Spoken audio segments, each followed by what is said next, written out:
saya melukis, proses saya melukis ceritanya dari mulai pensil sampai mulai diwarnai. Tapi ini sebenarnya filosofinya mengenai Pak Mahfud yang terus bekerja meskipun sudah bertahun-tahun untuk Indonesia. Jadi saya bangga. Teksnya apa itu? Terima kasih atas kecintaannya pada Indonesia. Kerja belum selesai. Semoga kita bisa jaga dan rawat Indonesia selamanya. Satu kata, Pak. Fokus. Seorang pandita dalam lingkaran api. Bagus. Tidak mikir kemana-mana. Tidak kemana-mana. Fokus. Jadi sederhana saja, Pak Mahfud. Fokus. Kalau yang pas, kalau menurut saya ini insting loh Pak. Grammar. Gajah Mada. Ya sudah itu. Para seniman itu sangat berharap, sangat bermimpi Mahfud menjadi pemimpin di negeri ini. Meskipun mungkin di survei tidak terlalu terbaca ya. Survei pun menurut saya memang ya jujur aja nggak tahu saya kenapa survei itu seakan-akan nggak berpihak pada Mahfud itu ya. Ini hanya opini arus bawah, opini dari masyarakat kebanyakan. Opini hanyalah sudut pandang. Assalamualaikum warahmatullahi wabarakatuh. Salam sejahtera untuk kita semua. Sampai saat ini, nama Mahfud itu tidak banyak disebut oleh pengamat politik. Ya disebut tapi mulai samar-samar. Para politisi kelihatannya juga tidak terlalu nafsu, tidak terlalu semangat nyebut nama Mahfud. Tapi di kalangan masyarakat umum masih banyak sekali yang berharap bahwa Mahfud ini harusnya menjadi salah satu orang yang harus disodorkan oleh orang partai agar dipilih oleh rakyat dalam pemilihan presiden 2024 yang akan datang. Memang peluang untuk jadi capres itu sudah hilang karena capresnya sekarang sudah hampir bisa dikatakan pasti. Sudah PDI memastikan Ganjar dan yang lain kelihatannya Prabowo dan Anies. Di luar itu, beberapa waktu yang lalu kita bisa menangkap betapa banyak sekali orang yang masih berharap bahwa Mahfud itu harusnya menjadi pemimpin di Republik ini. Di Jogja, Butet Kartarjasa sudah berkali-kali mestinya ketemu Mahfud dan kemarin itu dia mengadakan semacam ya ngobrol-ngobrol gayeng atau guyon-guyon gayeng bersama seniman di Jogja. Dikumpulkan di rumah makannya Butet, terus disitulah terjadi pembicaraan ringan, disitulah terjadi guyon-guyon.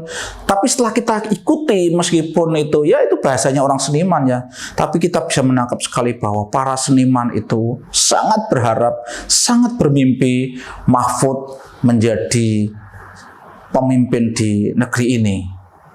Jadi saya sendiri sebenarnya sangat berharap ya, jadi terutama Ganjar. Dan kelihatannya para seniman itu juga sepakat kelihatannya mereka oke lah Ganjar jadi presidennya tapi didampingi oleh Pak Mahfud. Saya termasuk orang yang sepakat seperti itu.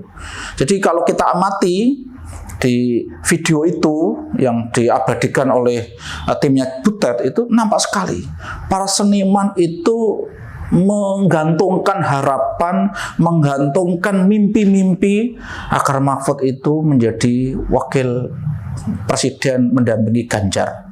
Saya berharap betul ini PDI, terutama Bu Mega. Sekali lagi saya ulangi, terutama Bu Mega. Saya berharap Bu Mega bisa mengesampingkan kepentingan sesaat, tapi berpikir jangka panjang dan akhirnya nanti memutuskan memilih Mahfud yang digandengkan dengan Ganjar. Saya sudah berkali-kali mengungkapkan bahwa Mahfud saat dia digandeng itu akan melengkapi Ganjar yang saat ini merepresentasikan sebagai representasi nasionalis. Mahfud akan sangat-sangat representatif untuk merepresentasikan sebagai wakil dari kelompok religius. Itu jelas sudah nggak bisa kita. Yang lain siapa calon wakil presiden yang mau representasikan itu? Saya pikir Mahfud, dan kemudian seperti berkali-kali juga saya katakan, Mahfud akan merepresentasikan sebagai wakil Nahdliyin. Sehingga ketika PDIP atau Ganjar berharap dukungan dari basis-basis Nahdliyin, itu Mahfud akan bisa merepresentasikan di situ. Oke, kembali ke tadi ya, saya berharap betul Bu Mega terutama mendengarkan curhatan-curhatan atau ungkapan-ungkapan dari para seniman di Jogja ini. Karena mengapa saya agak mempunyai perhatian khusus? Karena seniman itu orang-orang yang selama ini bisa bicara dengan tulus. Biasanya seniman itu bicara dengan hati nurani. Ya mohon maaf kalau kita bicara politisi sekarang itu kan sedikit sekali politisi ya Pak. Ya saya tidak mengatakan tidak ada ya, mungkin ada tapi sedikit sekali. Kebanyakan politisi hanya berpikir soal kepentingan, dan kepentingan itu adalah kepentingan sempit. Itu kepentingan partainya, kepentingan kelompoknya, kepentingan dirinya. Yang penting yang banyak itu justru itu, kadang kepentingan dirinya itu yang banyak sekali. Maka kalau seniman saya pikir ya mungkin seniman juga tidak semuanya seniman itu baik lah. Tapi saya masih punya kepercayaan, saya masih punya harapan bahwa seniman yang kumpul di rumahnya Butet itu adalah seniman yang masih bicara berdasarkan hati nurani. Dan ketika mengungkapkan mereka ungkapan-ungkapan mereka tentang Pak Mahfud, mereka kan juga memberikan hadiah yang sifatnya ekspresi mereka tentang Pak Mahfud. Itu saya kok meyakini mereka itu datang dari hati nurani. Dan ini saya berharap betul, karena memang konstitusi di Indonesia ini mengharuskan seorang itu bisa menjadi calon presiden atau wakil presiden itu hanya bisa diusung oleh partai politik. Jadi konstitusi di negeri ini memang memberikan wewenang, memberikan hak kepada partai untuk mengajukan seseorang. Lah harapan saya hak ini digunakan dengan baik. Hak ini betul-betul digunakan untuk menyerap aspirasi rakyat, tidak sekedar menuruti keinginan nafsunya sendiri, ambisinya sendiri, dan seterusnya dan seterusnya. Saya betul-betul berharap, karena ke depan Indonesia ini memang masih banyak tantangan yang harus dilewati. Presiden Jokowi selama 10 tahun memimpin ini, kita harus mengakui banyak prestasi yang telah ditorehkan. Dan ini harus diteruskan. Ini harus dilanjutkan. Harus dirawat. Oke lah kalau PDI sekarang sudah memutuskan Ganjar. Oke, saya pikir memang di antara sekian calon dibanding Prabowo, apalagi dibanding Anies. Kalau Anies kan jelas kontra ya. Dibanding Prabowo, memang kalau bicara yang melanjutkan Jokowi itu saya menganggap Ganjar lebih potensial, lebih layak untuk kita harapkan melanjutkan kepemimpinan Jokowi, baik dalam arti proses pembangunannya, baik dalam arti proses bagaimana berkomunikasi, artinya menempatkan diri pimpinan itu komunikasinya dengan rakyat, itu banyak kemiripan antara Ganjar dan Jokowi. Terus semangat nasionalismenya ini oke lah Ganjar oke masuk. Nah sekarang Ganjar ini harus didampingi orang yang akan melengkapi dari siapa? Religius tadi. Ganjar ini memang dari sisi keagamaan ya lumayan lah, dia punya sedikit kemampuan pengetahuan yang sedikit-sedikit tentang agama. Istrinya itu juga dari keluarga NU. Kakeknya itu dulu salah satu tokoh NU. Oke, itu akan sudah menjadi credit point bagi Ganjar. Tapi Ganjar masih harus ada tambahan lagi soal bagaimana mengelola kaitannya dengan agama itu. Dan saya berkali-kali mengatakan Mahfud lah yang semestinya memadai itu. Ya mungkin banyak orang yang paham agama, tapi kan Mahfud sudah punya potensi cukup besar kalau memang punya pengalaman cukup kalau nanti mendampingi Ganjar sebagai wakil presiden.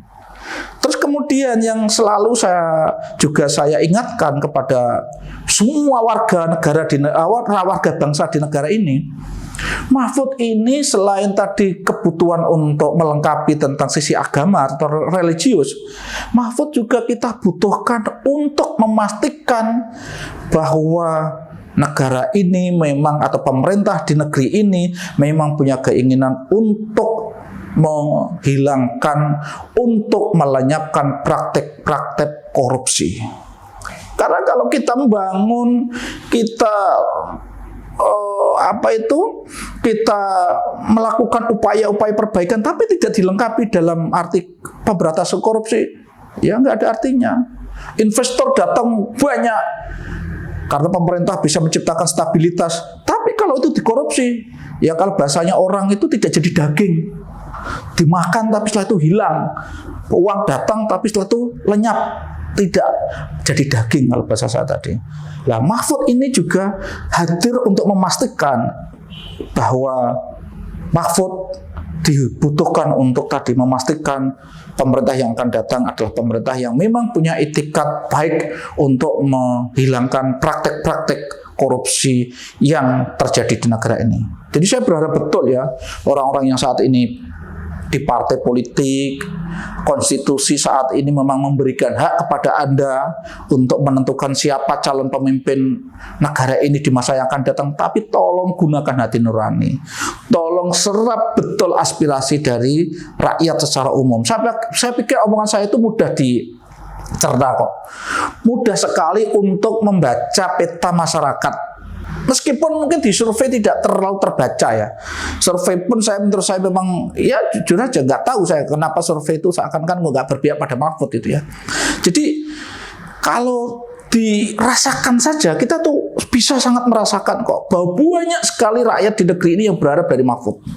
Tapi seakan-akan itu kayak nggak ditangkap gitu.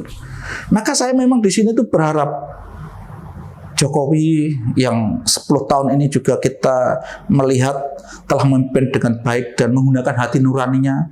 Dalam hal ini saya juga berharap Jokowi dengan hati nuraninya menangkap kebutuhan rakyat di masa mendatang pasca kepemimpinan dia adalah hadirnya orang seperti Mahfud. Ganjar sebagai orang yang sekarang sudah resmi dipastikan akan jadi calon presiden dari PDIP, saya berharap juga terbuka dengan Ganjar sudah berdialog dengan para kiai yang saya melihat kiai-kiai yang mukhlis, kiai-kiai yang ikhlas hidupnya, sudah sowan ke Gusmus, sudah sowan ke Gus Baha, kemarin sowan ke Habib Lutfi, sowan lagi ke beberapa kiai yang lain. Saya berharap dalam sowan-sowan ini Ganjar juga dapat bisikan, menangkap bahwa negeri ini butuh orang baik, dan saya melihat Mahfud harusnya menjadi menjadi salah satu pilihan Ganjar. Yang terakhir tentu kita tahu betul bahwa PDI itu penentunya Bu Mega atau Megawati. Saya berharap kepada Bu Mega punya keberanian, punya sikap yang tegas bahwa beliau memilihkan rakyat di negeri ini calon pemimpin yang memastikan bahwa korupsi di negara ini nanti akan diberantas. Dan terakhir, Mahfud juga akan melengkapi ketika kita saat ini juga menghadapi ancaman bagaimana beberapa orang yang memanfaatkan agama, mengeksploitasi agama untuk kepentingan politik. Ini saya yakin kehadiran Mahfud akan bisa menjawab itu juga. Karena kalau Ganjar nanti ngajak bergandengan dengan orang yang tidak punya representasi cukup kaitannya dengan agama, saya juga takut ketika negara ini nanti ekonominya bagus tapi terancam dalam hal ideologi. Nah, Mahfud saya pikir juga akan mengamankan dalam sisi ideologi. Saya pikir banyak sekali kalau kita jujur, kalau kita fair, itu banyak sisi-sisi yang bisa kita harapkan dari Mahfud. Kembali ke Jogja, saya pikir apa yang diungkapkan seniman itu tulus, dan saya berharap suara dari seniman Jogja ini bisa ditangkap oleh para politisi, khususnya dari kalangan PDIP, lebih khusus lagi pada Bu Megawati. Cukup sekian. Assalamualaikum warahmatullahi wabarakatuh.